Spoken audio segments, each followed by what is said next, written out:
Welcome into another Jaguars Mock Draft Monday here for you on Duval Daily, presented by GenJag.com. I'm your host, Jordan DeLugo. Thanks so much for being here on Monday, November 18th. As of this moment, 3:06 p.m. on Monday, November 18th, Doug Peterson is still the Jaguars head coach as they enter their bye week, coming off of a 52-6 loss against the Detroit Lions, worst loss in franchise history. And they sit at 2-9. Doug Peterson is still the head coach. We just met with him a little over an hour ago. Pretty bizarre stuff. Pretty bizarre. But I don't think that's going to be the case for very long. I also don't think it's going to be the case that Trent Baalke is going to be the GM following the 2025 season. Heard from Diana Rossini today of The Athletic that, yes, Bill Belichick is a potential candidate for the Jaguars, but no, it's not likely that that would have anything to do with Trent Baalke still being in Jacksonville. Sounds like a direct response to Mike Florio's report last night that those two could be the head coach and GM in Jax. Regardless of who the head coach is, regardless of who the GM is, we're looking at a Jaguars 5-round mock draft today. That is what I would do.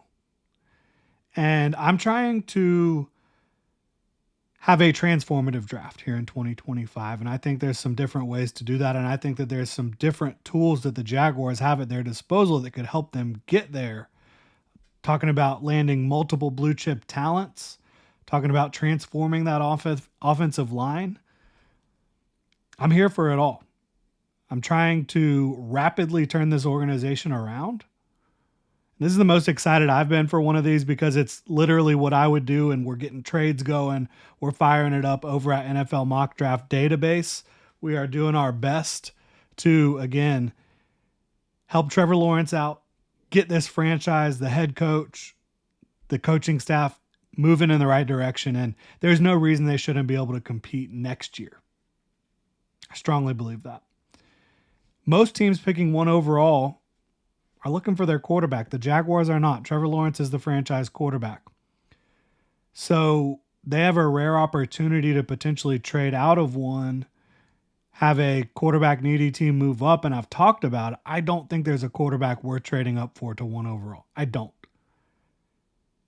think any team should do that. But I think there's a decent chance teams will want to say, we have identified a quarterback that we feel comfortable with leading our organization. We're going to trade up to one to get him. And that's where the Jaguars currently sit, is one overall. And they've got a lot of draft capital.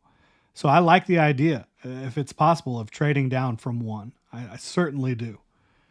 Trade down from one with one of those quarterback needy teams. And there's going to be a bunch of them. There are. You look at this NFL draft order, you look at the quarterback situations around the league, there's a bunch of teams. So we're trading down with one of these quarterback needy teams. It could be any of them, but for me here, I looked at the Las Vegas Raiders at 4 overall. You're probably not moving out of the territory where you could get anyone you want, because you look at these teams, they could all be looking for quarterback at the top for the most part. So the Raiders want to jump a couple teams to get up and get the quarterback they want. That allows the Jaguars to move down to 4 overall. They also pick 35 in the second round, 71 in the third round, and a 2026 first round pick. Big old trade haul so the Raiders can get up and get the quarterback that they want. And at 4 overall, we're taking same player we would have taken at 1 overall. It's Travis Hunter. And I would be fine with letting my coach figure out, or Travis Hunter, or having a, collaboration of the minds, figuring out, is Travis Hunter a wide receiver or a cornerback at the next level? Where is he going to focus? Because he needs to focus on one spot. Can he moonlight at the other spot? I think so. But certainly having a specific focus is going to allow him to be fresher on one side of the ball. It's going to allow him to be more locked in and dialed in on one side of the ball, but he has an insane talent, whether he's playing cornerback or wide receiver.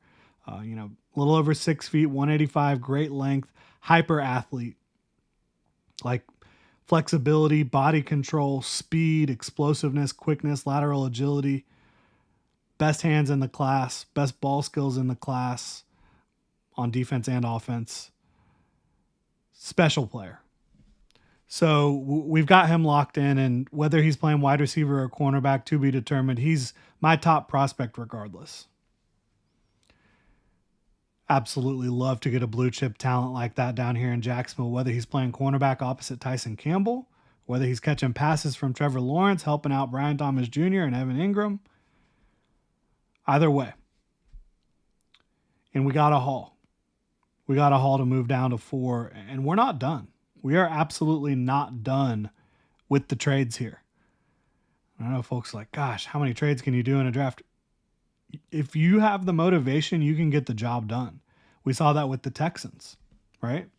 Traded back up to get Will Anderson the same year they got CJ Stroud. And again, the Jaguars don't need a quarterback. So they have the opportunity to get 2 blue chip prospects in the same draft in the top 10. So we're moving back up here. We're absolutely moving back up. We're trading back up to 7. Okay.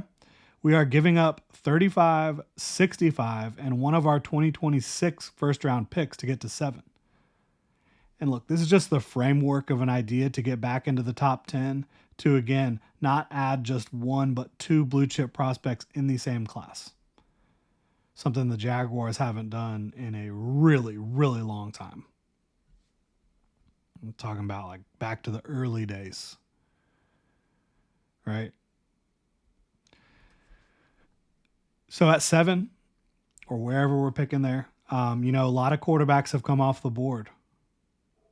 We're taking Mason Graham, who is another blue chip prospect, interior defensive lineman out of Michigan, 320 pounds.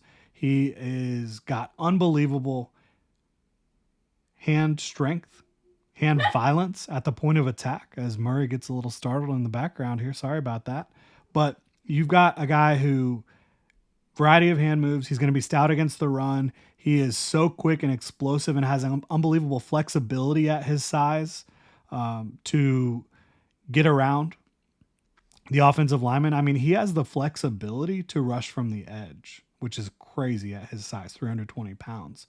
So he's going to be a guy who's going to be a transformational piece on the interior of that defensive line. The Jaguars desperately need it. Yes, they have Eric Armstead. Yes, they have Devon Hamilton. Neither of those guys I don't think are long-term answers.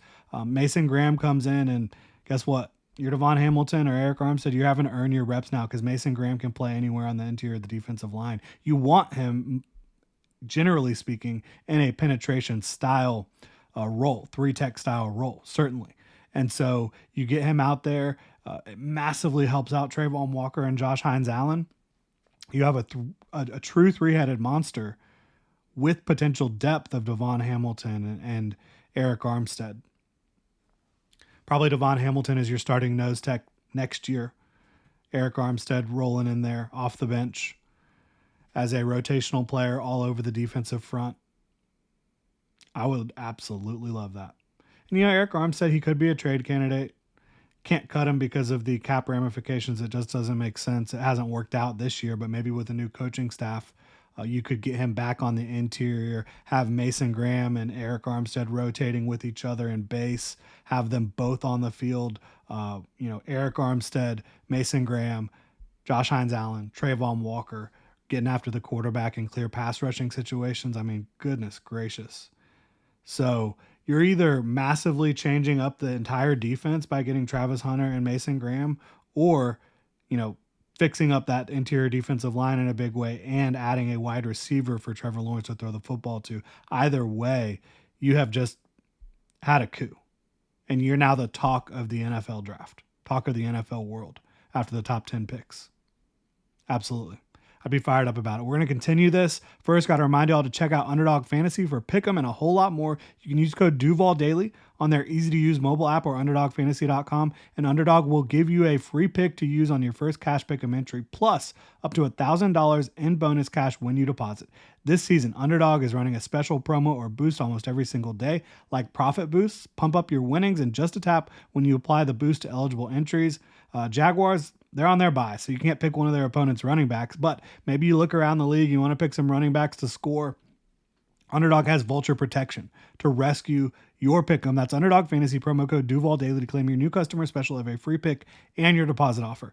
Must be 18 plus, 19 plus Alabama, Nebraska, 19 plus in Colorado for some games, 21 plus Massachusetts and Arizona, and present in a state where Underdog Fantasy operates. Terms apply. Void in Colorado. Concerned with your play? Call 1-800-GAMBLER or visit www.ncpgambling.org. Arizona 1-800-NEXT-STEP. That's 1-800-639-8783 or text NEXT STEP to 53342. New York, call the 24/7 Hope line at 1-877-8-HOPE-NY or text HOPE-NY 467-369. Shout out to Underdog Fantasy. If you're supporting them, you're supporting us. So really appreciate it. So Jaguars, we are not done. Not even close to done, right? We have completed an unbelievable coup in the first couple rounds, and we haven't lost any draft capital doing it, right? Because you were able to trade out of one. You got a huge haul for that. You're able to get back up in the top 10. You have Travis Hunter and Mason Graham. Be fired up. And then at 33 overall, getting even more fired up, taking Jonas Avenea out of Arizona.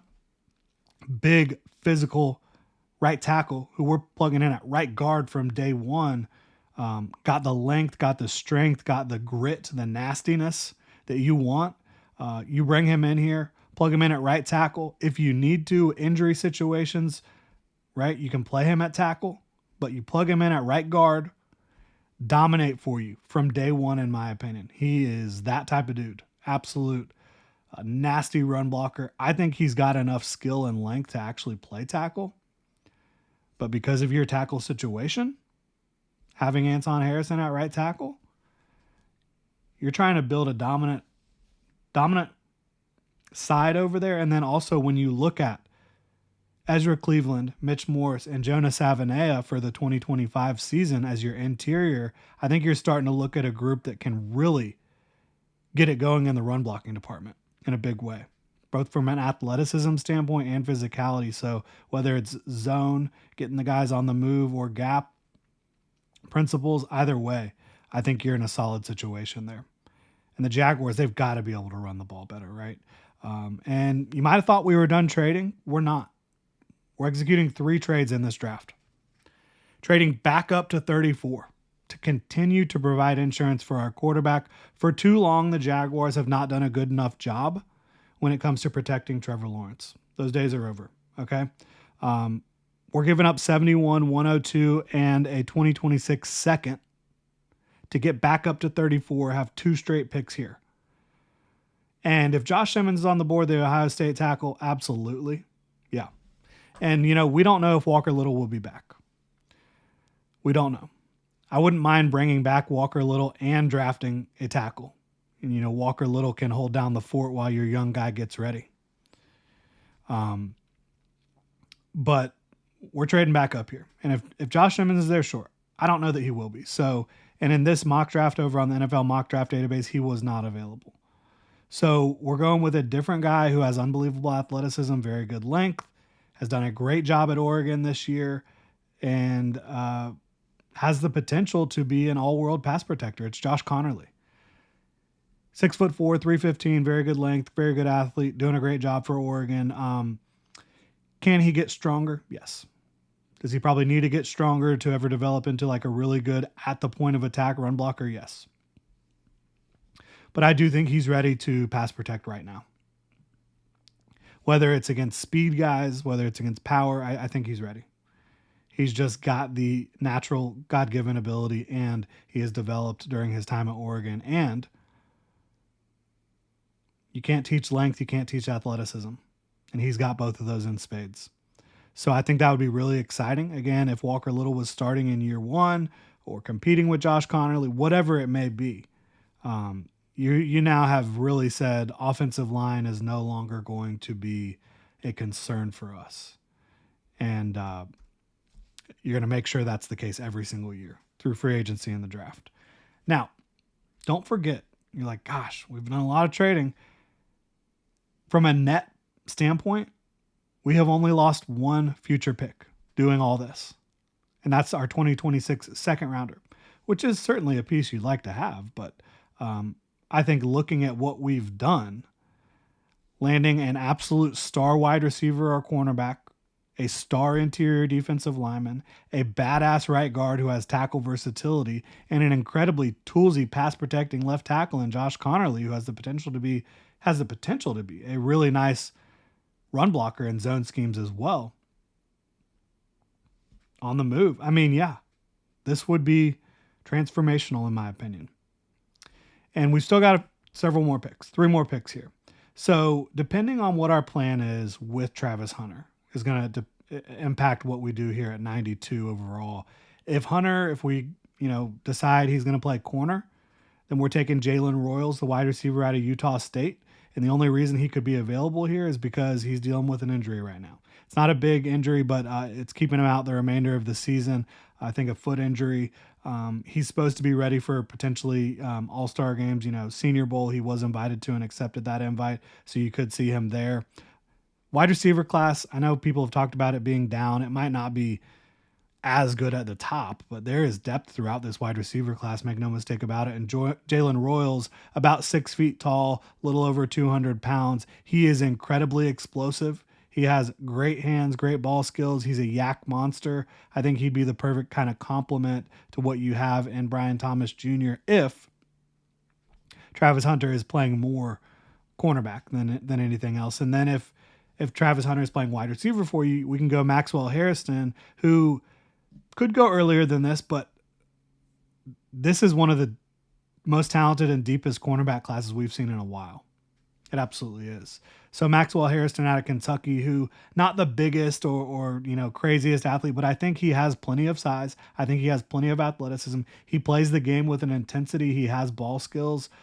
He's picked off several passes each of the last couple years. He comes downhill violently and just plays the game the right way. To get somebody like that to play opposite Tyson Campbell, maybe compete for a starting job in year one on the outside, I think would make a lot of sense. And again, that's if Travis Hunter is playing wide receiver. Jalen Royals if Travis Hunter is playing corner. And then we're going wide receiver again at 128 because I think it's such a loaded class. Another guy we have talked about here before, but I just love his game, and I can't believe he's always available here in the 4th round. And that's Torrey Horton, the wide receiver out of Colorado State, who is 6'2", 185, has great length, great ball skills. He's quick twitch athlete in terms of after he catches the ball, if he's on the move, he usually makes the first guy miss. He's able to get a little bit of extra yards. He's not going to be like a burner necessarily, but he's a nuanced route runner with very good hands who generally makes the first guy miss, and a player that I think would certainly complement what you have in Jacksonville with his length and pretty much plays like a pro already at Colorado State. So another guy to help Trevor Lawrence in this passing game out. And then at 139, one area that is a weakness right now that has not been addressed is safety. I think the Jaguars should probably be looking at a veteran safety, but also looking to get younger at the position and bring in some youth that can play. I think Malachi Moore can start early on in his NFL career out of Alabama. Another player we have looked at here, but a lot of the other guys that I really like have come off the board at this point early in the 5th round. Malachi Moore still available, and he's a safety that I think can do a lot for you. I don't know that he's going to be an elite athlete, and he plays similar role at Bama to what Brian Branch did there, and he's certainly not the type of prospect that Brian Branch is, but he can bring a lot of versatility to your defense, and I think plays physical coming downhill against the run. He's good, instinctive, smart in coverage, so I think Malachi Moore. This class in the 2025 NFL Draft, the secondary class is going to be really strong at corner and safety. So definitely an area where you can find value a little bit later on if that's the route or if that's the path you take in the 2025 NFL Draft. So I'd be so fired up about this one. I really like what we did in 3, 4, and 5, but man, Travis Hunter, Mason Graham, Jonas Avenea, Josh Connerly. We're taking the trenches seriously in Duval County moving forward. Really appreciate y'all tuning in. If you enjoy the content, please like, subscribe, hit that notification bell. Keep it locked. We will have any updates, any moves made by the Jaguars with the coaching staff. Really appreciate y'all. Have a good one.